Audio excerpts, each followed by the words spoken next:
Hey, brother. Hey, Al. How's it going? Good. How are you? Good. Good. And welcome everyone back to another episode of Siblings in Crime. I'm Allie Rossell.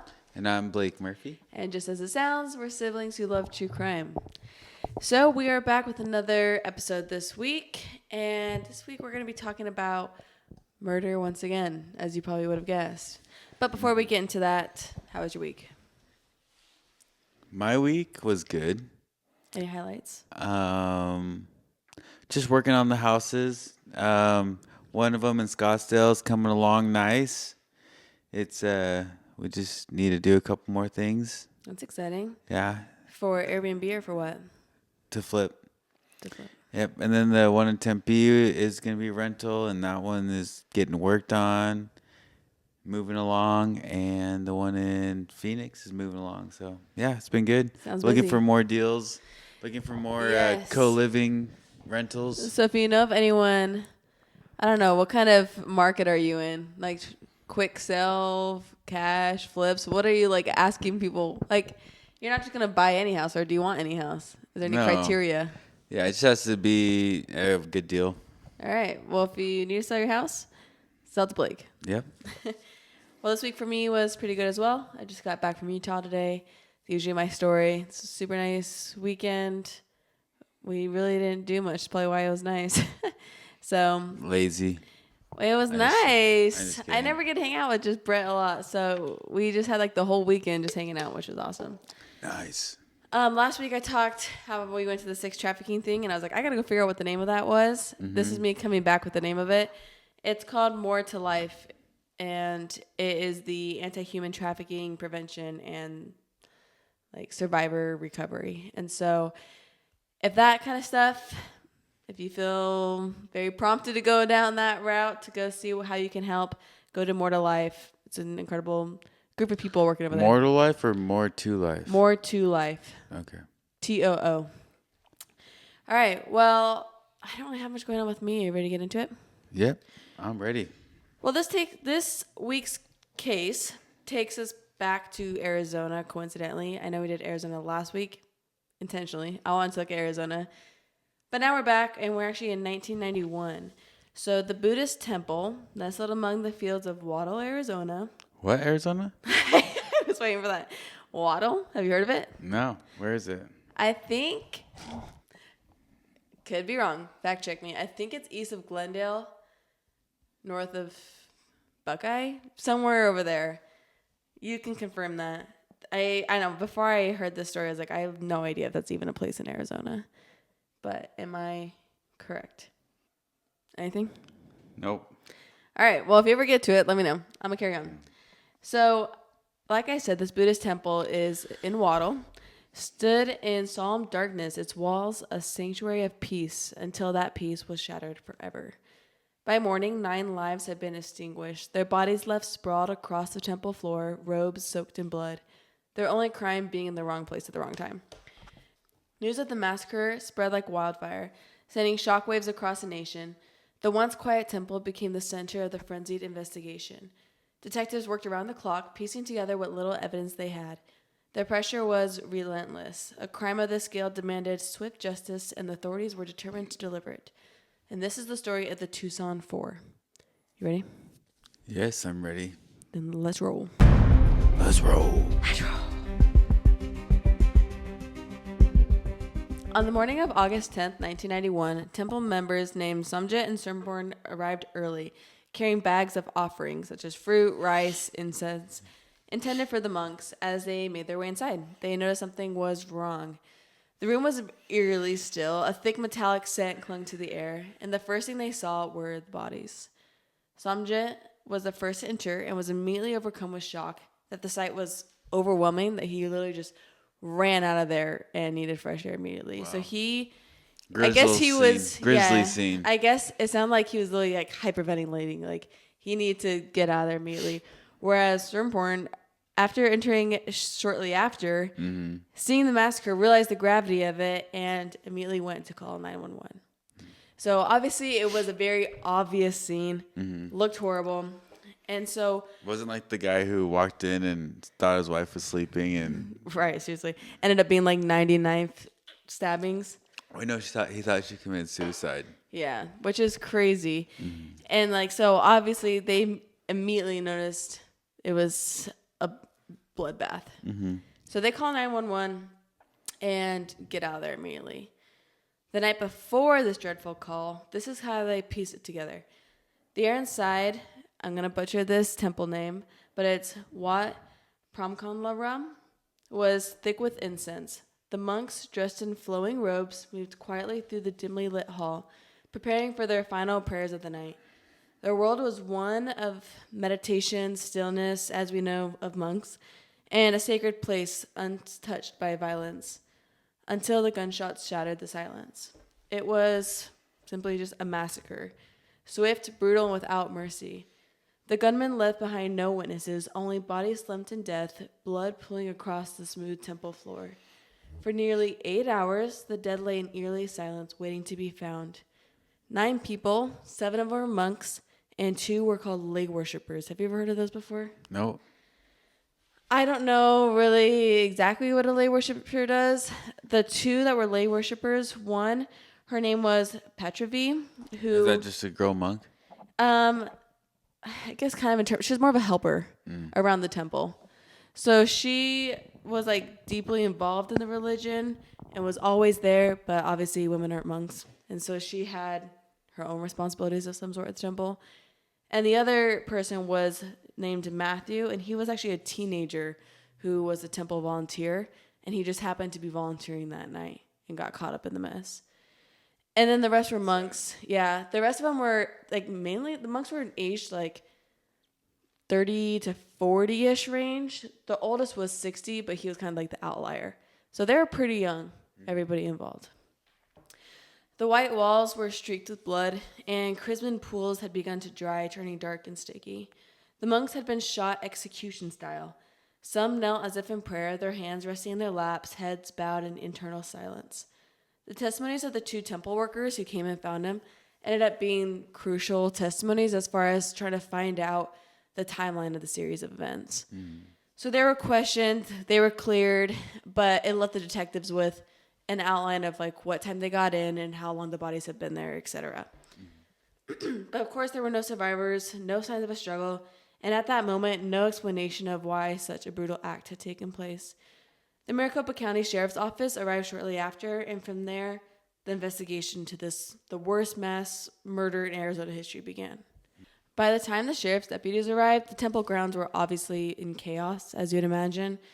News vans were already there, swarming the area. Neighbors, unable to comprehend such a massacre in their quiet town, stood outside, talking amongst themselves, doing their own investigation, as neighbors do. I'm always like shocked how fast word gets around when you hear stories like this. But inside, the detectives moved cautiously through the crime scene. Bullet casings littered the floor, their dull brass shells gleaming under the fluorescent lights, but something was off. There were no signs of struggle, no forced entry, no clear motive. It was just an execution. So they had no way to start or nowhere to start with deciding who could have committed such a heinous act. Heinous?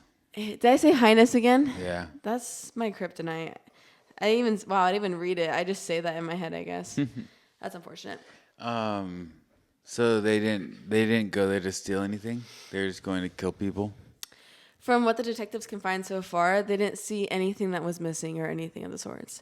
So for them, it looked like there was no reasoning that these people should have been just killed execution. Yeah, that's crazy.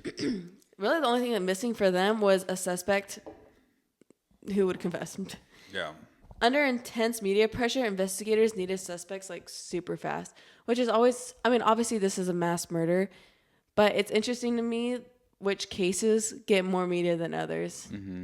And I feel like a lot of time that can be cops' downfall because of all the pressure, even with good intent. Like, Yeah. I mean, I can't imagine, like, you have a fast deadline and everyone's asking you questions, I imagine. You're just trying to get it done. Right. And Get the pressure off of you. why do you think, like, some are rushed and others aren't? I don't know. Probably, like you said, just if it's a high profile case, or if they're just really busy, or if maybe there's clues that could lead somewhere, they get it done faster, and maybe it's the wrong clues, but there's something there. Yeah. TikTok is so interesting nowadays because the most random things go viral, where I feel like random cases get publicity a lot faster than others. So I think sometimes it could just be the right people posting even nowadays. Yeah, true. But the governor called it the worst mass murder in Arizona history. So obviously that sent everyone in panic and demanded justice. This is when they got their first big break in the case, I'd say. This is when the cops thought they were doing their job right. Mm-hmm. Police received a tip from someone claiming to have overheard 4 young men in Tucson bragging about committing the murders. This group of young men in Tucson were boys, barely teens. Wow. And they were known for petty crimes and late night trouble, like your classic Bad small boys. town, yeah, like the high school rebels type of guys. Yeah. But this was like the evidence so far that for the crime, like word of mouth confession. The police obviously didn't hesitate. They needed to act immediately, and they came for these guys in the night. So it's Mark, Dante, Robert, and Vincent are our Tucson 4. Okay. 4 young men who barely knew each other were taken from their homes, separated, and locked inside cold interrogation rooms. The officers, under the pressure, didn't need hard, cold evidence as long as they got their confessions. The tip was the only evidence linking them to the crime, though, and so the interrogation tactics were relentless, to say the least. They were really pushing to see what they can get from these boys. And if, like, at that age, boys are pretty, like, impressionable, right? I feel like it'd be hard, though, not to, like, interrogate them really hard if you heard someone say that they were saying they were doing it. Yeah. I mean, I totally understand why. That's like killing of 9 people. You're not going to be easy on those boys. Yeah, and someone's like, they said they did it. And Directly like, from all right, the source. let's hear it from them. Exactly. And if they've said it once, like, obviously they're comfortable talking about it. So I bet they're like, oh, they would say it again, right? Mm-hmm. Excuse me, I have a little bit of a cough today. By the time the sun rose, the Tucson 4 were officially murderers in the eyes of the law. The prosecutors pushed forward, the state prepared for trial, convinced that they had caught their killers. Did they confess? Well, this is what's going to take us to court. Yeah. So, first let's talk about like the difference between grand jury and trial. Do you know what the difference are? Yeah. But tell our listeners. Do you know it? Yeah, I know it, but tell the listeners. Okay. Let me give you more of a definition type. Would that be helpful? Yeah. So a grand jury doesn't like determine guilt or innocence. It only decides if there's enough evidence to go to trial. Mm-hmm. So this isn't convicting killers. This is just saying, yes, pursue. Yep. You got it right. That was good. Thank you. I just wanted to make sure. Yeah. Okay, so before a trial would happen, they have to go to the grand jury. And so the Tucson 4 went to the grand jury. And the only thing the cops had against them, which is obviously a huge thing, was that 3 of the 4 actually did confess to the murder of the 9 people in the Buddhist temple. So the Tucson 4 were indicted, meaning that the grand jury did believe that there was enough evidence and reason to charge them. But before the trial could begin, or happen even, the case fell apart in the most surprising way. So a couple things were flawed with how the grand jury took place. And obviously they're people being people. They're doing what they can with the evidence they have. But first of all, unlike a regular trial, a grand jury is conducted behind closed doors with no defense attorneys. So this means that the prosecution had full control over the evidence that was presented, and they kind of were able to pull the strings on how things looked. Mm-hmm. That included that the defense wasn't allowed to challenge the evidence or cross-examine witnesses, which meant that the Tucson 4 really had no one advocating for them during this grand jury hearing. So they're basically trying to defend themselves. No one was backing them up. And it was just the prosecutors attacking them for what they confessed in their interrogations. Mm-hmm. Second, there was a lack of evidence. There was no DNA, no fingerprints, no forensic evidence linking the Tucson 4 to the crime scene. And there were no weapons found in their possession. So there really was nothing tangible that would put them at the scene of the crime. The only thing that is linking them to this is their confessions. Mm-hmm. However, and someone saying they said something about it. Right, the tip that got them to it. Exactly. However, because the grand jury process is kind of like one-sided, they weren't given that full picture of how weak the case actually was. And because of that, it led to like a whole series of events. But lastly, the decision was largely driven by the power of the confessions, even though they were deeply flawed. Grand jurors likely felt that because three of the four had admitted to the crime, there was enough probable cause to move forward, which ultimately led to the Tucson Forum being indicted, meaning they would be found guilty enough to move forward with trial. Mm-hmm. There's enough evidence to move forward with trial. Right, exactly, which is crazy. And I feel like that has to be so framed of how the prosecutors made it look, because that is wild, I think, to move forward with that lack of evidence, especially with these guys being like boys. Mm-hmm.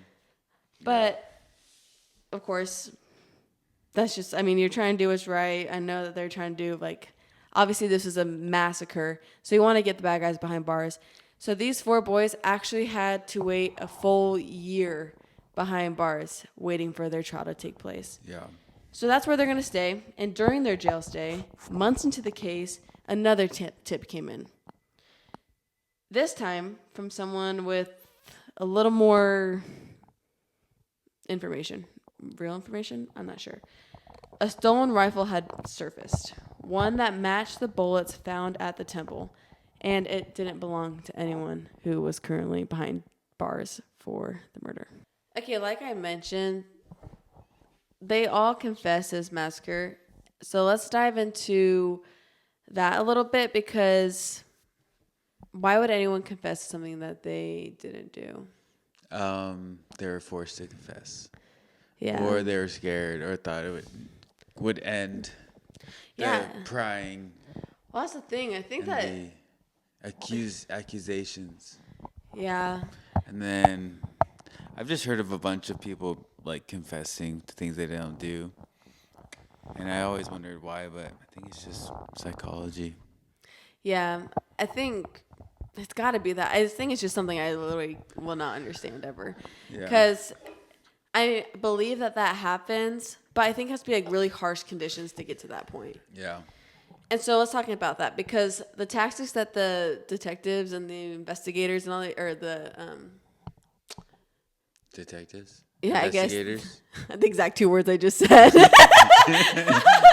Yeah, like the interrogators used. Interrogators. There's a couple detectives. Yes, all of them. There's a couple that were like later brought to the surface. We're like, is this moral? One thing that they did was isolation and sleep deprivation. So the suspects were subjected to prolonged periods of isolation and deprived of sleep, which obviously can impair judgment and increase the susceptibility to suggestion. Mm-hmm. I guess that these four boys some of them were interrogated up to 15 hours at a time, but staying awake for over 30 hours at a time. Oh, wow. And I imagine you're just beyond tired. You're getting grilled nonstop. You're just like, I want this to end. Yeah, and I was like, you're probably just wanting to sleep so bad. You're just confused as is. And so you're in this like bright room. It's got to be messing with your mind a little bit. Mm-hmm. On top of that, investigators used deception. So reportedly, they provided misleading information about the case, suggesting that they had more incriminating proof that was true. So it sounds like they were kind of, I guess detectives can lie, like in interrogations. They'll tell them that they had information on them, like, oh no, we know that you were there because X, Y, and Z or whatever. Mm-hmm. And use tactics to make them believe that they know more than they do. Mm-hmm. Which, that would mess with me up. I think that would be like the most confusing. Like, maybe I don't remember. Like, how do you know this and I don't? Yeah. It's great if the person's guilty, and it's not good if they're not guilty. Right. If it's great if they are guilty and they're like, oh, actually you're right, and then give a legit factual confession that matches the crime scene. Yeah. And so you know for sure it's fact. But on top of that, they have, of course, like you're talking about psychological stuff. There was a lot of psychological pressure. The suspects faced intense psychological pressure, obviously, including threats of severe penalties to elicit confessions. So they are, did I say illicit? That's weird. Allie's having a hard day today. Listen, I think I have a fever. That's what it is. No, you just checked your temperature and there was nothing. That's true. It feels like I have a fever though. But they so they were like threatening him, like, if you don't confess, you're gonna like be in jail forever, all this stuff. Like they made it sound so much worse. Like, if you don't confess, penalty's gonna be a lot worse. Yeah. Super Like, just confess. Confusing. And we'll work with you. Right, exactly. And then if you're confused, you're tired, you think that they have things on you, all these things adding up are not looking good. And like I said, they're there awake for like 30 plus hours. And so, of course, their response to this is that 3 of the 4 did confess. They actually provided written confessions after enduring these intense interrogations. Which ones confessed? We actually don't have the names of them. Or I couldn't find the names of them, at least. Not public knowledge. But the 4th suspect actually maintained his innocence. And I'm sure, like, if you search each person's profile personally, I might be able to find it. I didn't dive too far into it for the privacy. But the 4th suspect maintained his innocence through 2 extensive rounds of interrogation and was later released after investigators verified his alibi. He was nowhere near Phoenix. Is, like... This 4th person. Oh, really? Yeah. And it's like, that is wild. He's like, I know I was not near Phoenix like last night. And because of that, he finally was like, they're like, okay, we'll actually leave you alone a little bit. So he's the only one, though. I'm proud of him for standing his ground. It sounds like that was a tough battle to fight. Yeah. Among this wild police work, like, and numerous discrepancies, when they compared the actual events of the 1991 Buddhist temple murders, key differences included the number of perpetrators. So I guess the crime scene made it look like there's 2 perpetrators because of the bullet casings that they found. There's like 2 bullets. 2 weapons at least. 2 weapons. Right. And not 4. Because 4 of them were arrested, all the confessions said that there was at least 4 people there. So that's one discrepancy. They're like, the crime scene does not match what people are confessing to right now. Another thing was the sequence of events. The suspects' narratives of how the crime unfolded were inconsistent with forensic evidence and the actual timeline established later on, like from the witnesses, the temple workers. The Tucson 4 gave contradicting accounts from one another. One claimed the victims were tied up. Another said they were shot standing. The details were vague, confusing, like none of them matched each other. Yeah. So either they're... And none of them matched the scene. And none of them matched the scene, exactly. Which is so heartbreaking to hear because you know that they're just... Like a lot of the confession, actually, I didn't mention with the tactics, is that they were led to believe a lot of things. And so maybe one of them would confess like, oh, I used a pistol. And the detective's like, maybe it was a rifle, right? And it was a rifle. And so they were led to these... coerced confessions, yet none of them still matched in the end. Yeah. On top of that, with the confessions, they had no motive. Everyone said a different motive. Nothing matched. They couldn't figure out why they would just go in and shoot 9 people. And so that's one, like the motive is one thing that no one ever could clarify, and even the prosecutors couldn't give a good answer for. Yeah. So.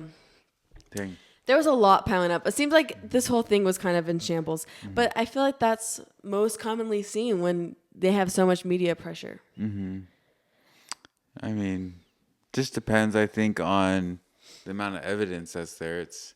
It's hard to build a good case if there's not a lot of evidence until you get evidence. And they were trying to make something out of nothing.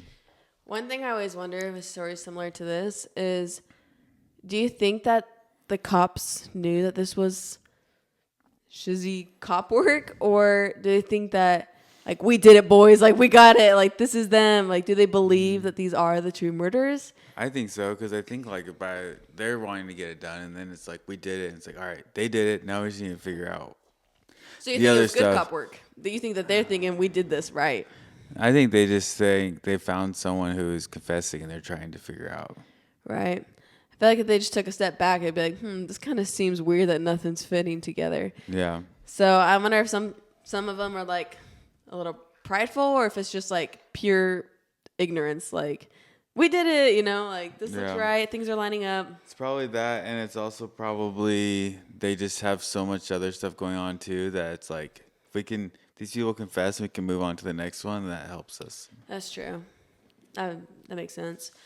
So it should have been to the cops, like an open and shut case, wasn't, because they ended up with all these inconsistencies.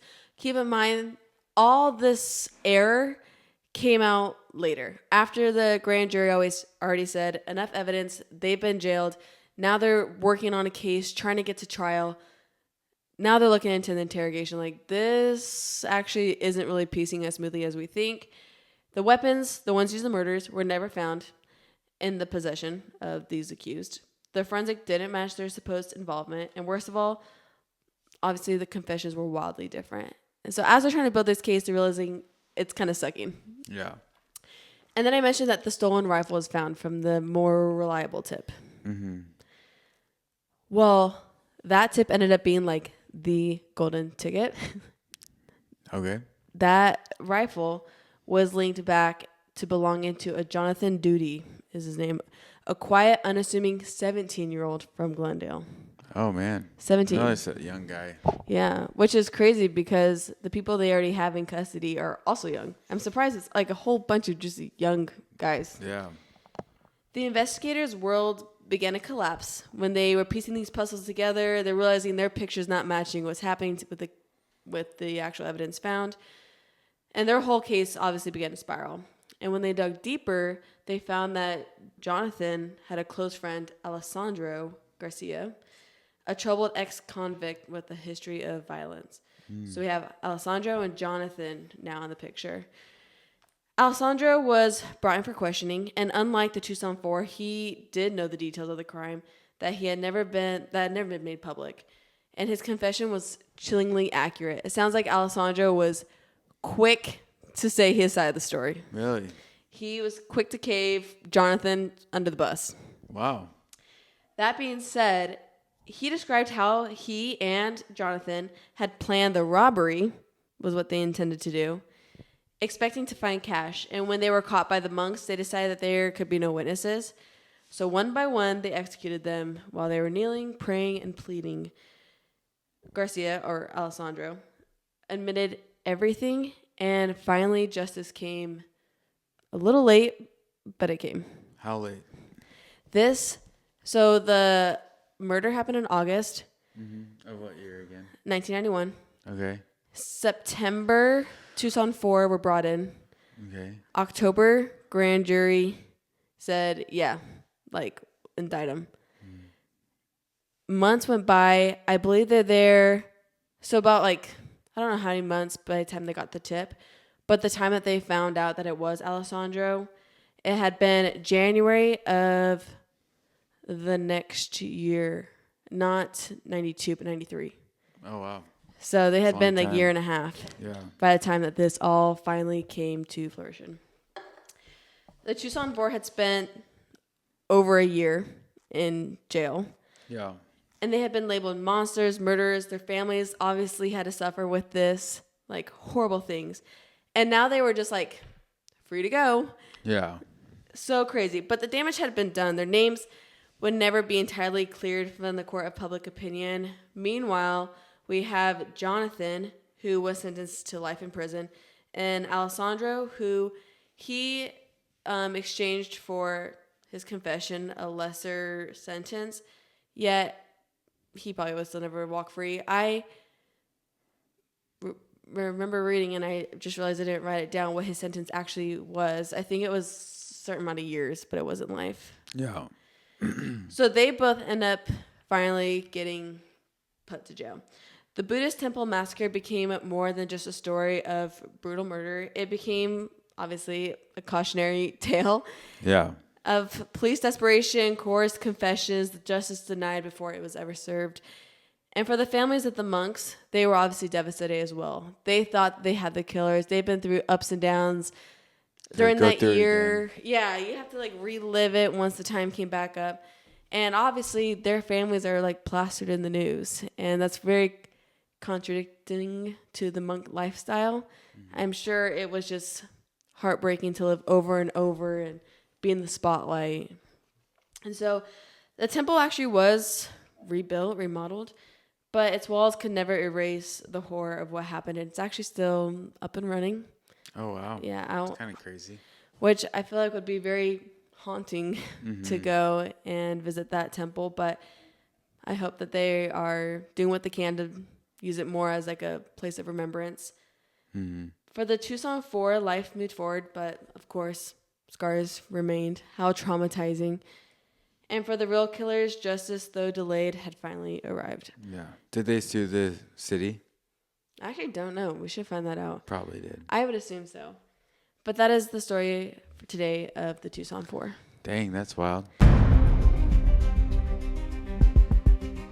want to know what I heard? Tell me. That the person that said that the 4 did it was like a mental patient. Oh, really? Yeah. I didn't dive into that, but I knew that it was like a wildly unreliable source is what the resources or said. like something crazy like that. So, and the reason why we heard this case is because Tatum's grandma was on the grand jury, and her grandpa was telling me about it the other day. Yeah, so she felt really sad about the whole thing, but it's not her fault. It's the prosecutors and people. They were very misled, the grand jury. And like her grandpa said, like they can convince anyone to indict someone. Right. Because you don't really have any opposition. Right. Exactly. Anyways, well, that's our story. What do you have for me? So we're talking about massacres, sadly. There's a couple massacres that have gone on in Arizona. Kind of recently. So I wanted to bring them up, and then maybe we could do them in the future sometime. Okay. So in Arizona, there's been several. The Buddhist temple massacre in 1991, which we just talked about. 9 people were executed near the Luke Air Force Base at the temple there. The next one was in 2011, so pretty recently. Wow. There was the Tucson shooting. 6 were killed, 13 injured in an assassination attempt of Representative Gabrielle Giffords. I don't think I've ever heard of that. Me neither. So that How old were we? 2011? Yeah, I was in high school. I was almost in high school. I was like, what? I was born in 1997. Yeah. So 14. Probably going into high school. Dang. The Gilbert shooting of 2012. 5 killed, including a toddler, in a domestic violence incident tied to a white supremacist. Wow, that's wild. Yeah, I've never heard of that one either. In Gilbert. Did you listen to the podcast I sent you with Joe Rogan and what was his name? Scott Payne, something like that? Stephen Scott? No. If you're into crazy stories, go listen to that guy. He was an FBI undercover cop. Oh, I think I've seen stuff like it is wild, and he talks about stories with white supremacists, and I'm like, that is the craziest things I've ever heard. Yeah. There's at least 5 major historical massacres in Arizona. What makes them historical? Just a long time ago. Yeah, like longer than 1990s. Oh. Or 1900s. So wow. This one was in Camp Grant Massacre of 1871. Over 100 Apache men, women, and children were killed by the vigilante group near Tucson. Estimated range was 100 to 144 deaths. Wow. Yeah. The Skeleton Cave Massacre of 1872. Around 76 to 100 Yavapai were killed by the U.S. Army forces in Salt Lake River Canyon during the Yavapai Wars. So that was kind of like a war. Yeah, it's kind of like, it says war. So maybe they're somehow fighting over territory or something. Some wars, they're called massacres, I feel like. They just go in and invade. Yeah. The Guadalupe Canyon Massacre. 5 American outlaws, likely cowboys, that's actually wild, were ambushed and killed by Mexican forces in the border canyon. Wow. The Maori Massacre of 1863 to 1865. A series of Apache attacks near Maori killed at least 16 settlers over several incidences. Dang. Yeah, this is crazy back in the day. These sound historical. Once you start talking about it, it's like the Wild Wild West. Yeah, that's crazy. And then the Wickenburg massacres. Passengers of a stagecoach were killed in an ambush attributed to the Yavapai or Apache warriors. Dang. That sounds crazy. It's kind of scary being out here. Everyone was just wild back then. I know, you're literally fighting for your lives all the time. That's Gotta scary. be on your game. Yeah. Yeah. So times are different, but there's still sadly massacres and murders and bad Everything people. else. So sad. gotta stay safe. Definitely. Keep your own time ticking. Seriously. I don't know if I'm allowed to say that. Why not? It's our own Yeah. podcast. Keep your own time ticking. Also, side note, I've been really liking like fake storytelling. Fake storytelling. Yeah, just like this guy reads off Reddit posts of like truckers driving across the country, experiencing really? like scary things. And they're fake stories? They sound fake to me. But Hmm. yeah, I've had like 16 hours of Oh my gosh. like phone usage in the past couple of weeks just because I just listen to it like all day and like all night and I just fall asleep to it. It's kind of weird. Send me some. I want to hear. Okay. You'll probably think it's weird. Maybe you can tell a story one of these days. Yeah, we'll see about that. Well, anyways, thanks for tuning in. We'll be back next week with another episode of Siblings in Crime. See ya. See ya. Just roll